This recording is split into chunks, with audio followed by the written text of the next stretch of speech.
Welcome to the Books of Titans podcast hosted by Eric Rostad.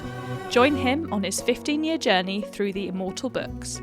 He'll share what he's learning, explore profound ideas across time and cultures, and share the one thing he always hopes to remember from each immortal book. Today I'm going to cover Theaetetus, a dialogue by Plato. Plato is author 18 out of 200 on my immortal books reading list. Well, this is my sixth Plato dialogue, and this one covers the question, what do you think knowledge is? Smart people will call this epistemology, and that's basically figuring out how we know what we know, and then also distinguishing that from mere opinion. So I'm just going to have two segments in this particular episode, and the first one is where I will go through the argument that Socrates makes in this particular dialogue.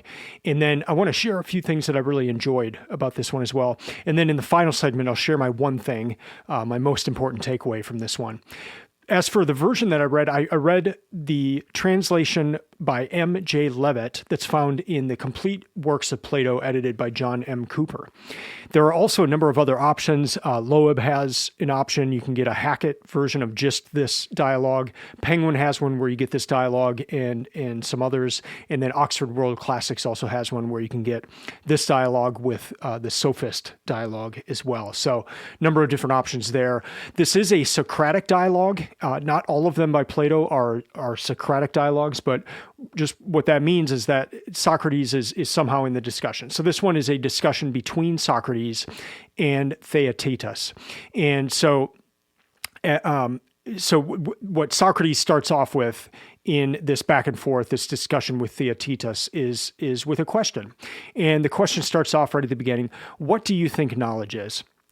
And Theaetetus makes the big mistake that we saw Euthyphro make in the first dialogue that I read, but he answers with what knowledge is of, and he gives the answer geometry and cobbling. And Socrates comes right back to him, and you just kind of cringe because you know this is not going to be good.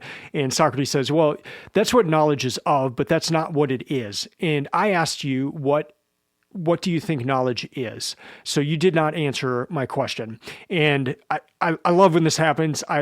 It's busting me as well. I know I do this all the time. If I don't know the answer to something, I will maybe give an example as opposed to directly answering what the question is. So like in this case, what do you think knowledge is? That's a really hard question. So I know myself, I'll probably give like an example just like Theaetetus does here.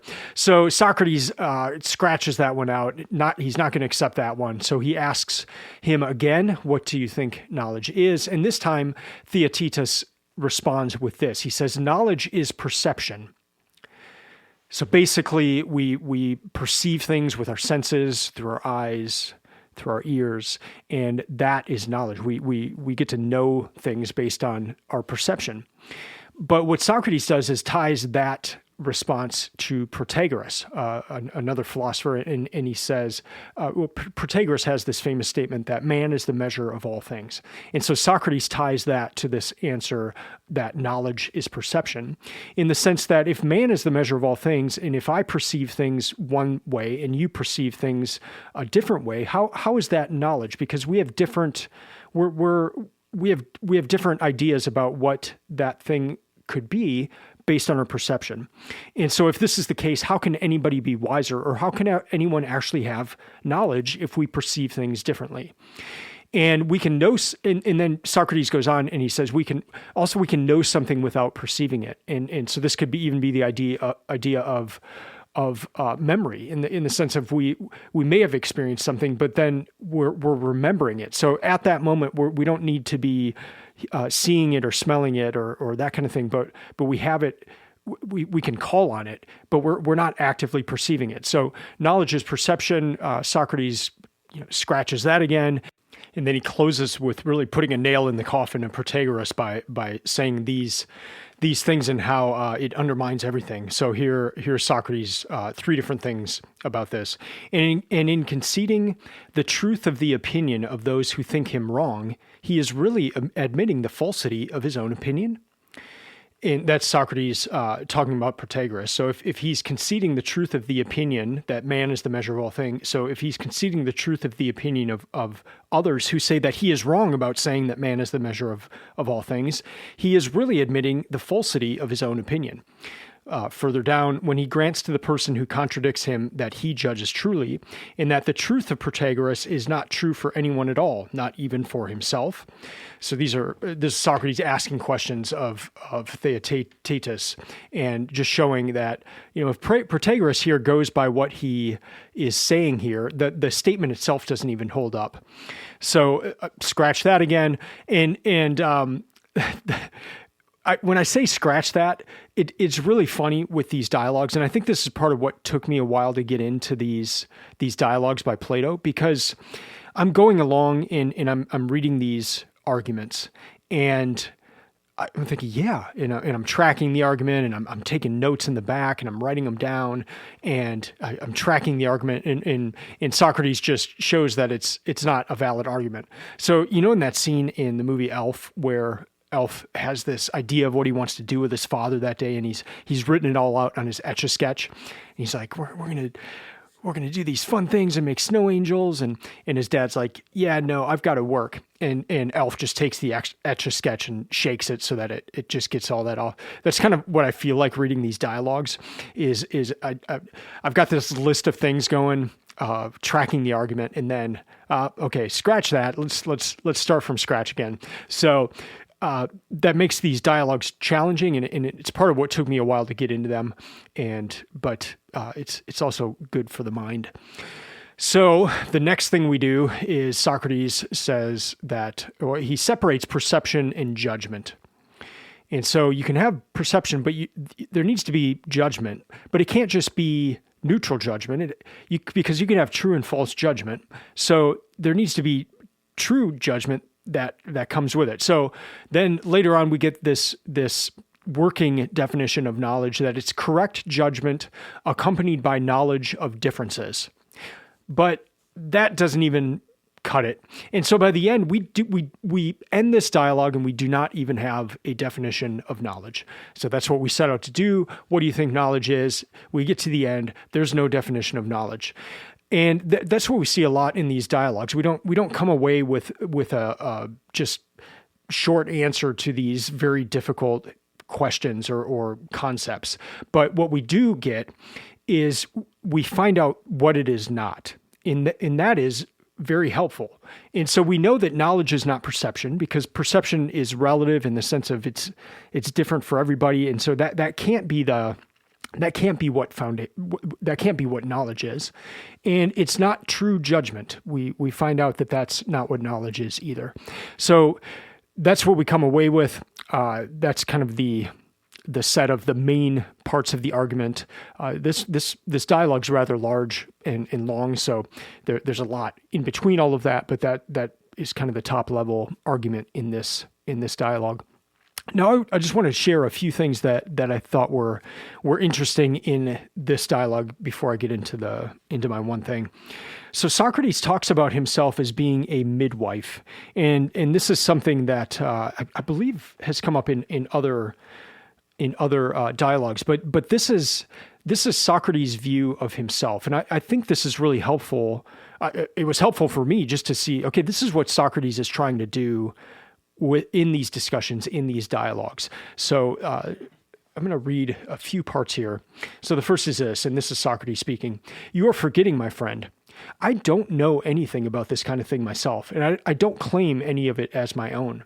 I am barren of theories. My business is to attend you in your labor. So I will chant incantations over you and offer you little tidbits from each of the wise till I succeed in assisting you to bring your own belief forth into the light. When it has been born, I shall consider whether it is fertile or a wind egg." And I'll stop reading there. But his point, he says he's a midwife of ideas. And what he's trying to do is just, he's not coming in with what he thinks, and he even says that right away. I don't know anything about this kind of thing myself. So if we're thinking about the question, what do you think knowledge is? Here's Socrates saying, I don't know anything about this kind of thing myself. But what he's trying to do is birth the idea out of the other person by asking them questions. Again, he says, I succeed in assisting you to bring your own belief forth into the light, and then consider whether it is fertile or a wind egg. And I love that picture of wind egg, and it comes up throughout this dialogue. But just think of I don't know if this is the right picture, but this is the picture I have in my mind. It's just like kind of a broken egg. There's nothing inside of it, but it's standing on something, and then just a small wind comes by and just knocks it down. And that's kind of what you see with some of these arguments. Is there's nothing to them, and you're talking about them for a while, you're reading about them, but then a small wind just knocks it down. At the very end, we see a little bit more about this idea of midwife. So let me read this part as well. This is on actually the very last page of this dialogue.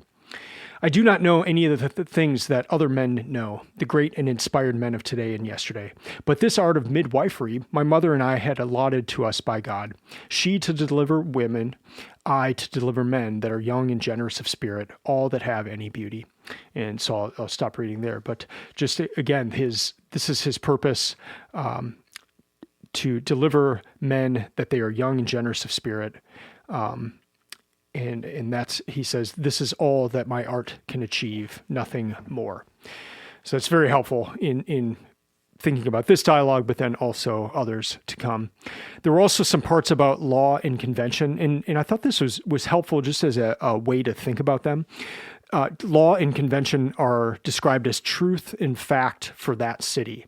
So that's what the people have agreed upon to be the truth and the fact for that city, whatever are codified in their laws, and then whatever is determined and agreed upon in their conventions. So here's a couple of statements about that. Whatever any community decides to be just and right and establishes as such actually is what is just and right for that community, and for as long as it remains so established. So it's basic, but just kind of a helpful way to state that. And then the next part, legislation also, and what is useful is concerned with the future. And end quote there. Again, just helpful. Yeah, I mean, it's obvious, but legislation is for what's going to happen in the future. So you're creating laws at the time for the future to kind of set that direction for truth and fact for that city. So the law set now is going to be concerned with the future. Again, obvious, but I just like those kind of things that help you think about what those are. Let me read a section here. This is about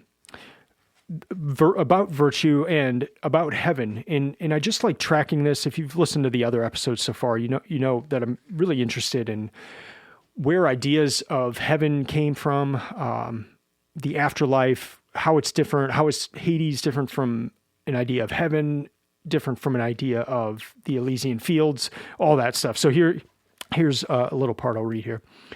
And this is Socrates speaking. Theaetetus, that evil should be destroyed, for there must be something opposed to the good, nor is it possible that it should have its seat in heaven. But it must inevitably haunt human life and prowl about this earth.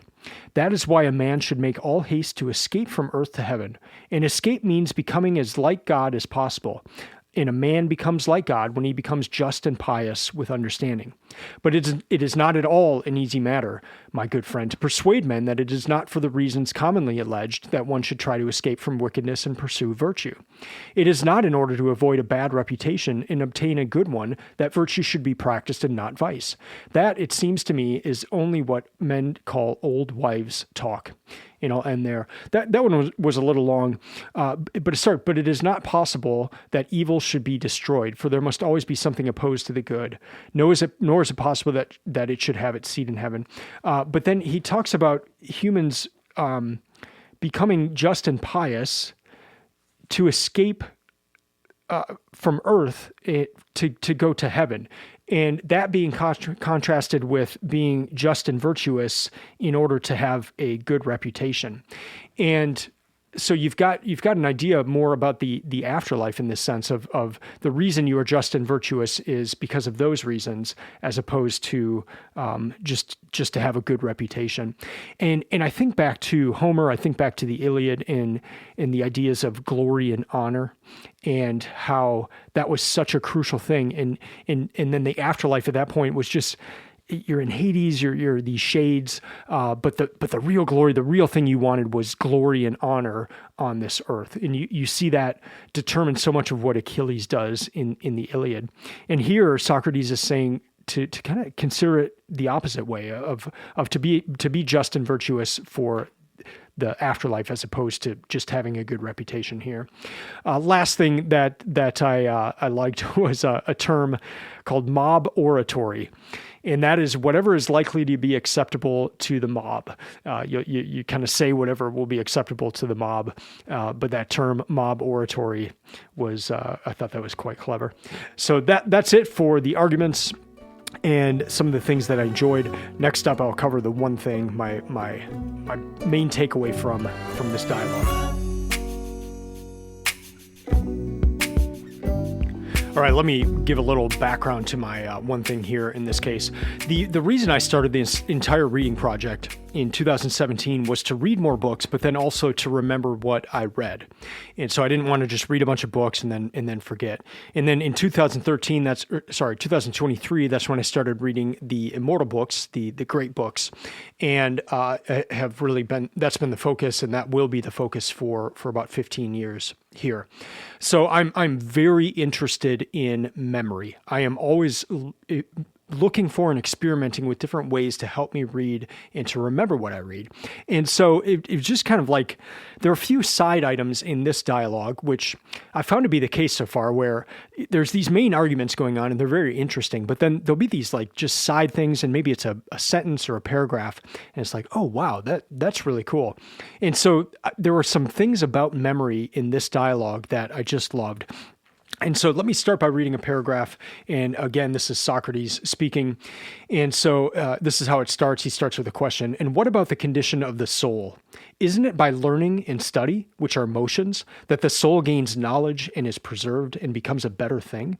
Whereas in a state of rest, that is when it will not study or learn, it not only fails to acquire knowledge, but forgets what it has already learned. End quote. I love that. I'm kind of collecting ways to help you remember what you read, and maybe that'll be a book someday, or just when I talk to people, I love giving ideas on how to remember things. But how about this for an idea on how to remember books? The idea here is to read more books, and the more you read, so he says when you're in a state of rest and when you will not study or learn, you not only fail to acquire knowledge, but you forget what you've already learned. But the opposite of that, when you are learning and studying, the soul gains knowledge and it is preserved. This idea that the more you read, you're kind of you begin to come across certain ideas, and you come across them often. And so it's almost like by reading more, those things get imprinted on your brain more and more. And then you see these in different areas, you see these in different types of books, and it really just kind of drives the point home. And so I loved that idea. It wasn't like, because oftentimes I'll think, well, maybe, if I'm reading so much, how am I going to be able to remember all of these things? But here that's the idea. That just read a bunch of stuff, and the good stuff is going to stick with you. Later on, we learn about memory being the mother of the muses. I love that about Greek mythology. Memory was actually one of the titans, a female titan, so a titaness, and she was the mother of the 9 muses. And so just a deep connection between memory and inspiration and the arts and all that. So I love that. So there's this idea in this part that with memory, it's whatever is impressed upon the wax of our minds that we remember. And so there's this image here. Let me just read this. We may look upon it then as a gift of memory, the mother of the muses. We make impressions upon this of everything we wish to remember, among the things we have seen or heard or thought of ourselves. We hold the wax under our perceptions and thoughts and take a stamp from them, in the way in which we take the imprints of signet rings. Whatever is impressed upon the wax we remember and know so long as the image remains in the wax. Whatever is obliterated or cannot be impressed, we forget and we do not know. And I'll stop reading there. So I love that idea. Like so wax in wax when you put an imprint on it, and so there's this idea. I was thinking of it in the sense of like something being impressed upon the wax, or there being a groove in the wax. So if the way I was thinking about it is you've got these grooves that are like themes or ideas that you keep seeing in books. And then the more you read about those, the deeper that impression gets in your mind, the deeper that and then the more things you add to that impression, that groove within the wax. And so then you've got these kind of themes going, and you're just constantly gathering more information and placing it within these grooves. And if you don't have a groove for something you encounter, you either try to add it to something that's already there, or you almost have to create a new groove for whatever category that you have. And so I love this. I love this thinking of different tools, but my one thing, my main takeaway here is just this idea of, if you want to remember what you read, counterintuitively, read more. Love it. So in conclusion, you don't come away from this dialogue with a nice, tidy definition of knowledge, but you do find out what knowledge is not, and that ends up being helpful. This is this one covers one of my favorite topics, which is memory. And so this is one of the reasons I started this reading project, just to try to determine better ways to remember things. And so I'm going to put this idea in my pocket and share it. Just kind of, I love the way it's so counterintuitive as well, of just, well, you got to read more, and then you'll remember more about what you read, in this idea that the good stuff is going to stick. And the more you encounter these good ideas, the more they'll compile into these grooves into your head. Love it. This is one of the lesser known dialogues, but I've really enjoyed some of the ones that are not as popular so far. And what I'm doing right now is I'm calling it the Plato Project. I'm reading all surviving Plato dialogues. And so I've got this huge 1,700 page book in front of me, and I'm just going through it in the order that they're presented here. That's going to do it for this episode. Thank you for listening. I'd love to hear from you if you have something else to say about this particular dialogue, or if I got anything incorrect. Please email me at eric@booksoftitans.com, or better yet, just reply on Substack with a comment, and then other people can see that and comment on it as well. You can follow Books of Titans on Instagram or Twitter. Please be sure to check out the website as well. Make sure you sign up for the newsletter right on Substack to be notified whenever I post podcasts, or which are on Friday, or articles on Tuesday. I'll be back next week, probably to discuss another dialogue by Plato. Until then, keep reading, keep learning, and keep listening. I'm out.